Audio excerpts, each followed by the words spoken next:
Nos enfants sont d'une certaine façon prisonniers de nos rêves. Tu l'as peut-être remarqué toi aussi. Des projets Mbappé, il y en a des millions. Des Michael Jackson, des Serena Williams, des Alyssa Liu. Leur réussite extraordinaire, tout le monde la connaît. Perso, j'ai passé 15 ans sur les terrains de foot avec mes enfants, à mode fervent supporter. Et j'ai voulu pousser la réflexion au-delà du terrain de foot. Je suis aussi formée aux sciences comportementales. Parce que derrière ces histoires de champions, il y a des parents. Et des parents prêts à tout, parfois, ou trop souvent. Il est certes question d'amour, inconditionnel, de partage de passion, de potentiel à exploiter ou à explorer. Je me suis posé la question parce qu'il y a derrière des mécanismes que personne ne voit et qui se transmettent de génération en génération. Le constat, c'est que nous sommes en tant que parents les réels prisonniers. Et vous allez comprendre à la fin que ce n'est pas si simple. Commençons par déconstruire le mythe parce que le projet Mbappé, tout le monde en parle. Décembre 2024, Kylian Mbappé intervient sur Canal+. Projet Mbappé, c'est Voilà. ça. Arrêtez ça, coupez ça, coupez. C'est moi qui l'ai choisi. C'est pas mon père qui me l'a imposé. Et pourtant, mon père, c'est un malade de foot. Ils m'ont poussé à l'école. Ça, c'est vrai. Mais le foot, il faut que ça vienne d'eux. Laissez-les s'éclater. Il a du courage, il démonte en direct son propre mythe. Et pourtant, les terrains de foot le dimanche matin sont toujours pleins à craquer. Les parents crient toujours et en veulent carrément à leurs enfants s'ils n'ont pas été assez forts. Il y a toujours quelque chose qui ne va pas. Le succès de Mbappé a quelque chose de fascinant pour tout le monde. Il a rendu le rêve palpable. S'il lui a réussi, pourquoi pas mon fils, ma fille? Il suffit de trouver la méthode et de faire pareil. Sauf que sur 2 millions de licenciés en France, tirer son épingle du jeu, c'est compliqué.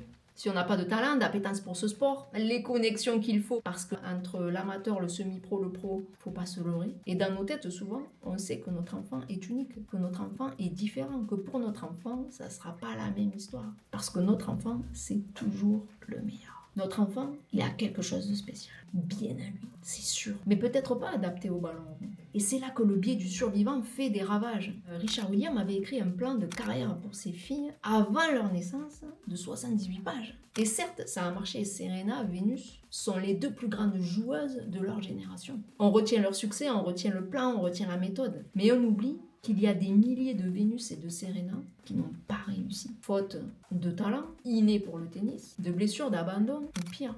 Ce qui change entre ces 2 exemples, c'est que Kylian n'était pas forcé. Il matrixait lui-même ses parents pour y aller. Cette distinction est fondamentale. A-t-il une appétence? Et si dans 2 ans il veut arrêter, qu'est-ce que je ferai? Comment est-ce que je réagirai? Le père d'Alyssa Liu en a fait l'expérience. À 16 ans, Alyssa a tout plaqué. 2 ans pour se retrouver avec elle-même, pour savoir qui est Alyssa en dehors du patinage. Et cela l'a étonnamment menée à l'or olympique quelques années plus tard. Son parcours est vraiment impressionnant et une belle leçon de vie. Parce que quand le talent est là, quand la passion est là, eh bien le rêve à travers cette passion-là peut s'accomplir. Et ça, c'est une condition sine qua non. Tu me diras, mais si c'est pas le plan, si c'est pas la méthode. Pour Joe Jackson, l'histoire est un peu similaire. Il voit en ses fils un ticket de sortie. Il programme leur réussite. Il forme le groupe, il impose les répétitions, il surcontrôle, au point d'être violent. Michael dira plus tard. Did he ever beat you?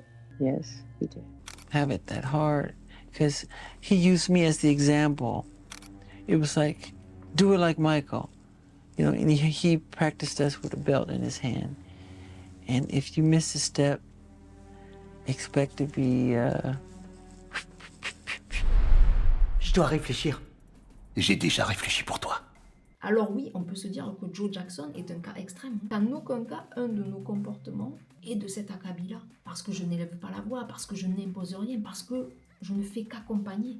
Et c'est exactement là que ça devient intéressant. Parce qu'on met le doigt sur le pattern. Et ce pattern, il ne ressemble pas toujours à Joe Jackson.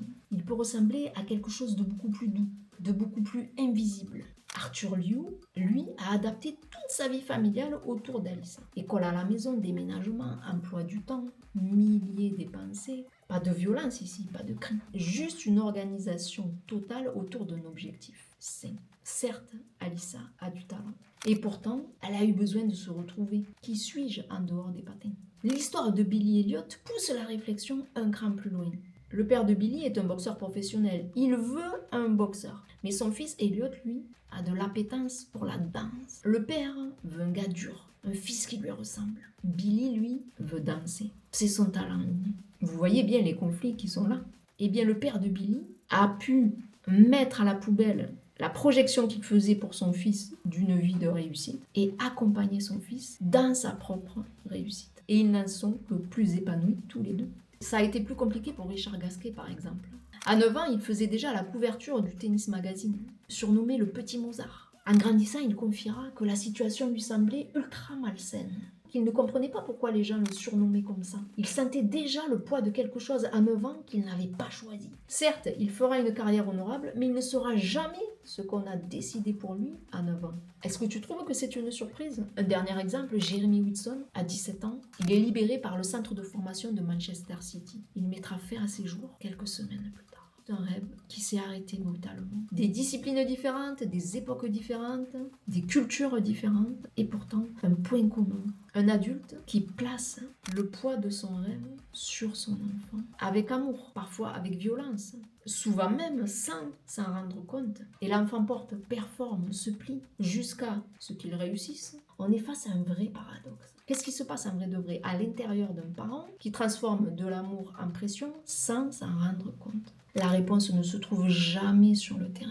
Elle se trouve plus loin, plus tôt. Imagine 2 secondes. Un père sur le terrain, les poings serrés, ou une mère, la mâchoire tendue. Son fils vient de rater le but de l'égalisation. Le père, il hurle, pas vraiment contre son fils, contre quelque chose que ni l'arbitre ni son fils ne peuvent comprendre, contre une frustration interne, contre une vie qui ne lui a pas laissé sa chance, contre le talent qu'il a peut-être ou qu'il croit avoir eu, contre tout ce qu'il n'a pas accompli et qui dort quelque part en lui. Le fils sur le terrain, ce n'est plus son fils, c'est lui à 8 ans, avec tout ce qu'il n'a pas pu faire, avec tout ce qu'il n'a pas pu accomplir. Et ça, en psychologie comportementale, on l'appelle le transfert de frustration. C'est un mécanisme où l'adulte projette sur autrui, ici l'enfant, son propre rêve inachevé, ses propres deuils non faits, ses propres blessures non cicatrisées. Et pourtant, il le fait en sincérité totale, avec amour, en étant absolument convaincu de faire ce qu'il y a de mieux pour son enfant. Parce que c'est comme ça, il faut être fort. Il faut être parfait, il faut pouvoir faire plaisir, il faut se dépêcher dans la vie, il faut faire des efforts. Parce que personne ne se lève le matin en se disant « je vais étouffer le rêve de mon enfant ».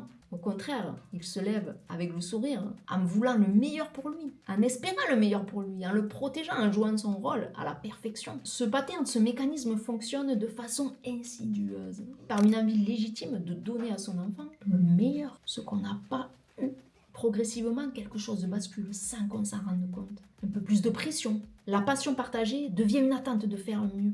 L'attente devient de la pression pour être parfait. La pression devient une condition. Je reconnais ta valeur si tu réussis, comme je l'attends à ce niveau-là. L'amour devient de l'amour conditionnel. C'est ce moment où l'affection du parent, sans qu'il le réalise, commence à dépendre des résultats de son enfant. Quand il gagne, tout va bien, il aurait pu quand même en faire mieux.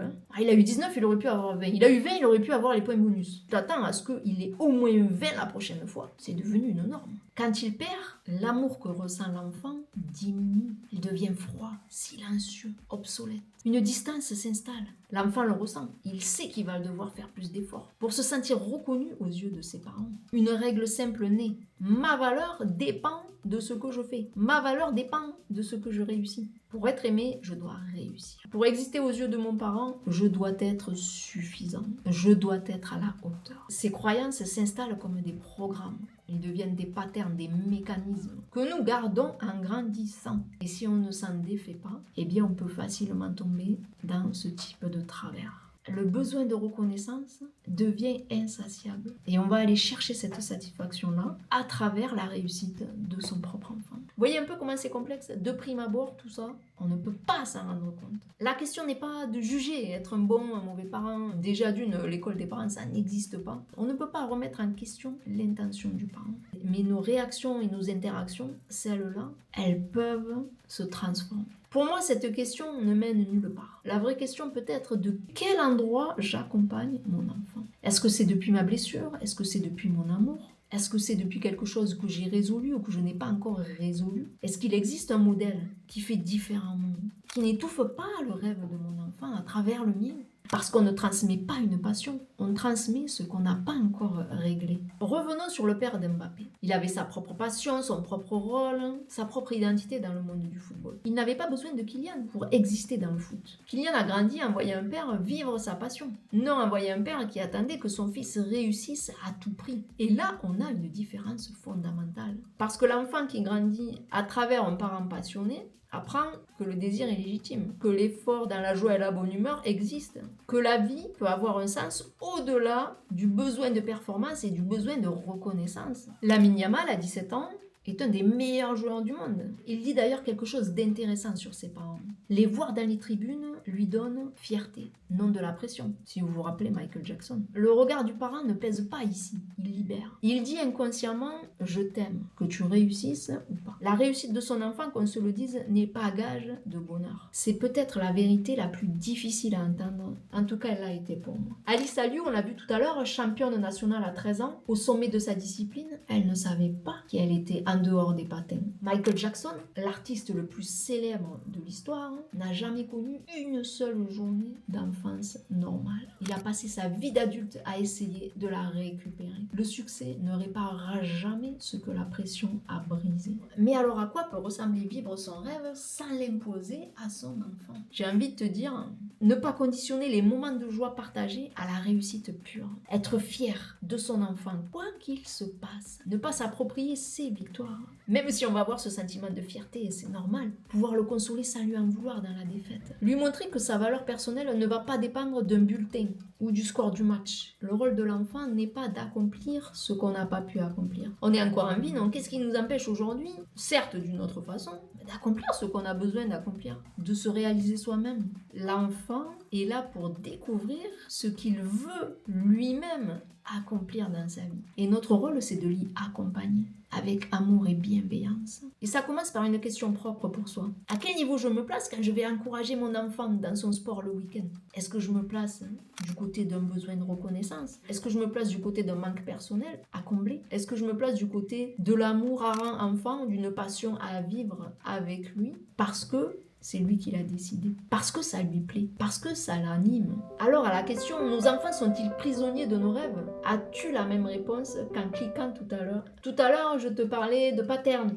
de mécanismes inconditionnels, d'injonctions. Sois fort, fais des efforts, fais vite, sois parfait, fais plaisir. Et bien pour que tu puisses commencer à faire le tri dans tout ça, je t'ai préparé un PDF 100% gratuit dont je te mets le lien juste ici. Il est légitime de transmettre une passion. Reste à ce qu'elle ne fasse pas écho à un soi négatif en nous. Parce que c'est à l'enfant de construire son histoire, aux parents de l'y aider et non de l'y obliger. Et d'ailleurs, nous n'avons fait qu'effleurer le trait de génie de Michael Jackson, dont la discipline qu'il a su installer lui vaut d'être le roi de la pop. Encore aujourd'hui, Michael Jackson, c'est un mindset à toute épreuve. Si tu veux en savoir plus, je te mets la vidéo juste après.